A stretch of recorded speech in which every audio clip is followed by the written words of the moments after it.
Esselamu Aleyküm değerli izleyenler. Karikatür Atölyesi'nin yeni bir bölümü ile karşınızdayız. Bugünkü çizim konumuz teknoloji bağımlılığı ve özellikle TikTok üzerinden olacaktır.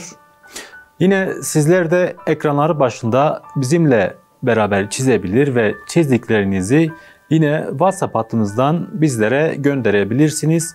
Hazırsanız başlıyoruz. Sosyal medya bağımlılığı dedik. Özellikle gençlerde fazlasıyla olan bir bağımlılık. Ve son zamanlarda özellikle TikTok üzerinde olan bağımlılığı ele alacağız. Şöyle bir tasarım ile karikatürümüzü çizmeyi düşünüyoruz. TikTok'un logosundan yola çıkarak onu birer olta şeklinde ve gençlerin ise bu bağımlılıklarını oltaya takılmış birer yem olarak ele alacağız. Şöyle başlayalım. Öncelikle TikTok logosuyla, ambleminle başlayalım. Daha sonra şurada ise sırtından, boynundan asılmış, tabiri yerinde ise oltaya takılmış bir insan figürünü çizeceğiz. Şöyle önce kağıdımı yukarıdan aşağıya doğru düz bir çizgiyle ayırıyorum. Yine sağdan sola doğru şöyle bir çizgiyle ayırıyorum. Bu bana referans çizgileri olacaktır. Daha sonra bir yerleştirme düzenini belirliyorum. Örneğin logo nerede olacak?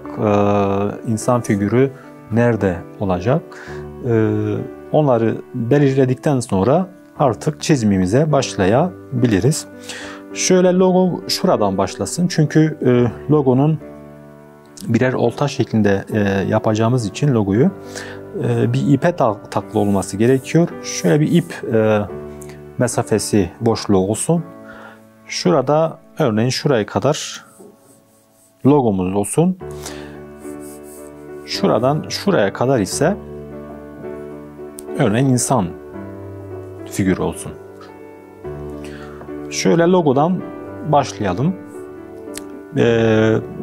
Şöyle başlıyoruz birer olta şeklinde.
Şöyle insanın yani tabii üstündeki kıyafetten asılmış bir şekilde şuraya asılmış olsun. Şöyle çizgilerimi çekiyorum. Şurada insan figürünün kafası yapıyoruz. Tabii şurada telefona bağımlı bir şekilde, telefonla oynuyor bir şekilde yapacağız.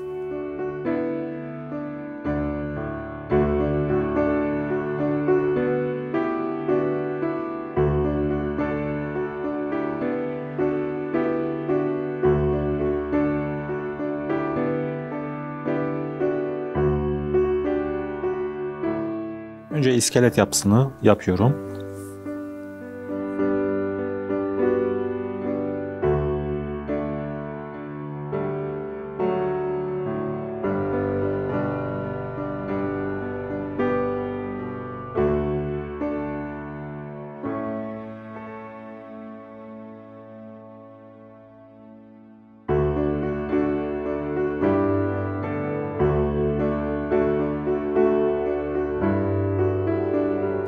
Biraz daha detaylandırıyorum. Üstündeki elbise veya eti yerleştiriyorum, giydiriyorum. Şöyle başlayalım.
Bunu da yaptıktan sonra, yani kurşun kalem ile çizimimizi bitirdikten sonra artık daha koyu bir kalem ile üzerinden geçebiliriz. Ve daha sonra kurşun kalemle çizdiklerimizi silebiliriz ya da silmeyebiliriz. Resmin görüntüsüne göre bunun kararını verebiliyoruz. Şöyle başlayalım. Başlarken tabii kurşun kalemle çizerken önde olan, arkada olan kısımları çok fazla ilk başta ayırt edemiyoruz. Fakat siyah kalem ile çizerken bunu göz önüne alarak çizmeye başlıyoruz. Çünkü şurada arkada olan logonun görünmemesi, üstte olan giysinin görünmesi gerekiyor. O yüzden öncelik sırasını bilmemiz gerekiyor. Önce bunu çizelim.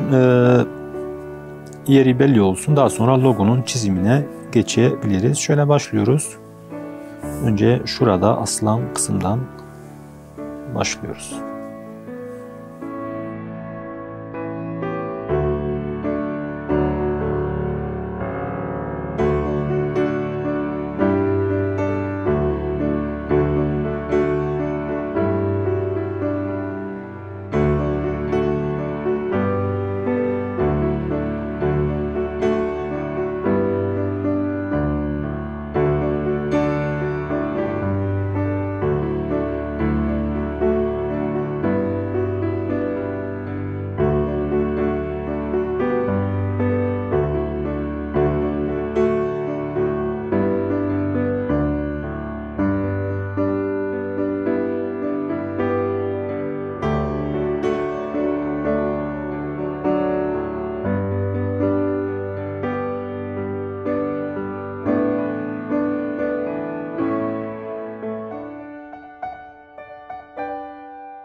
Bunu da yaptıktan sonra artık bu kurşun kalemi çizilenlerin görünmemesi için onları silebiliyoruz. Şöyle silelim.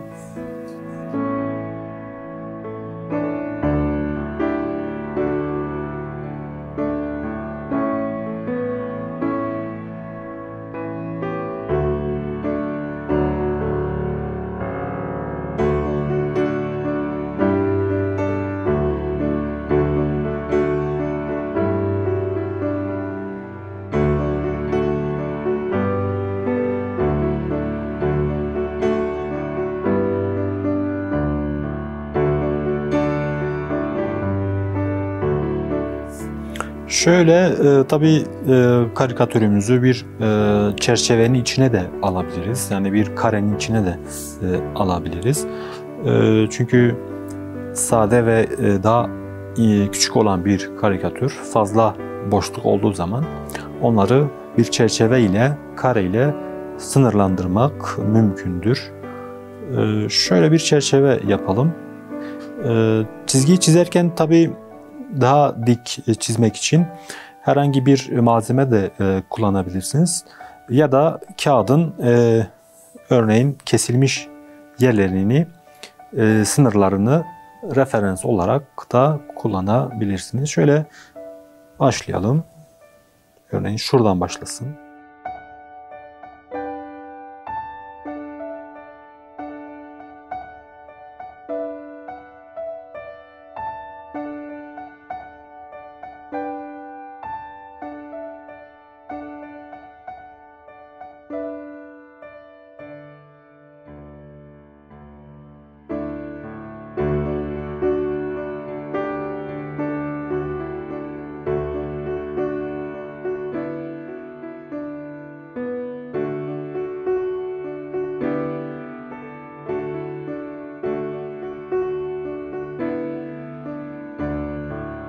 Ya da şurası biraz eğri olmuş sanki. Onu biraz daha dik çizebiliyoruz.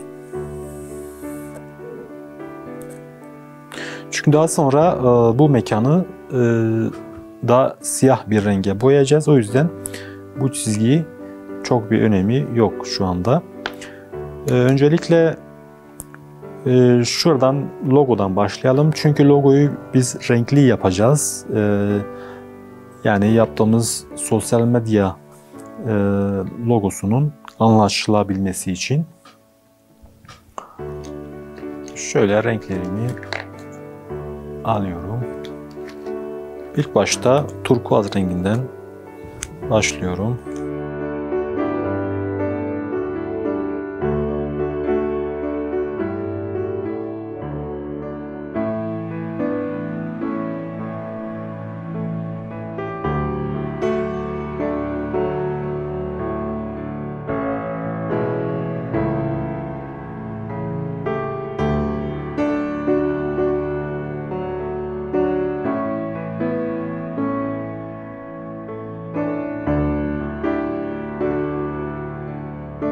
Şöyle şurayı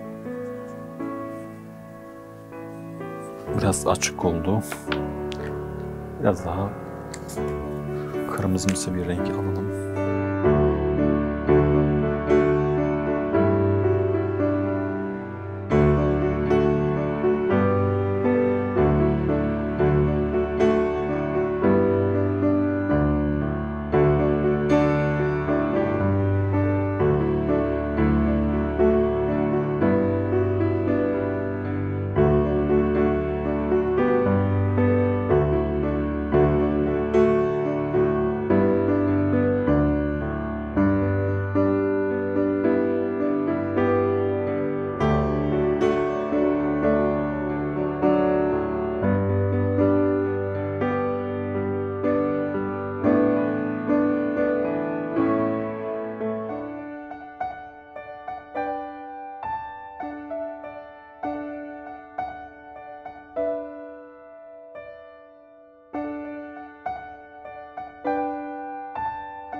Bunu da yaptıktan sonra artık arka kısmı siyah renge boyayabiliriz. Şöyle başlayalım.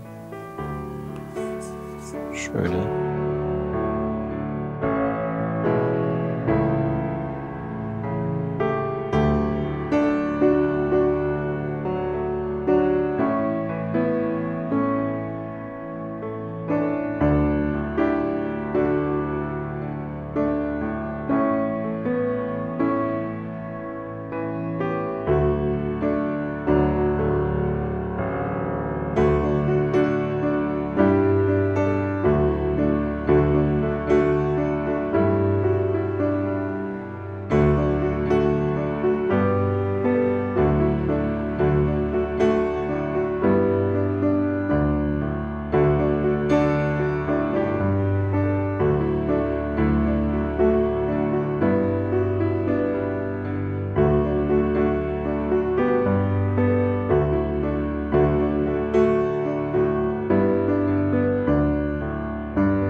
Bugünkü çizimimizin sonuna geldik. Bugün sosyal medya bağımlılığını ele aldık. Özellikle TikTok üzerinden bunu yapmaya çalıştık.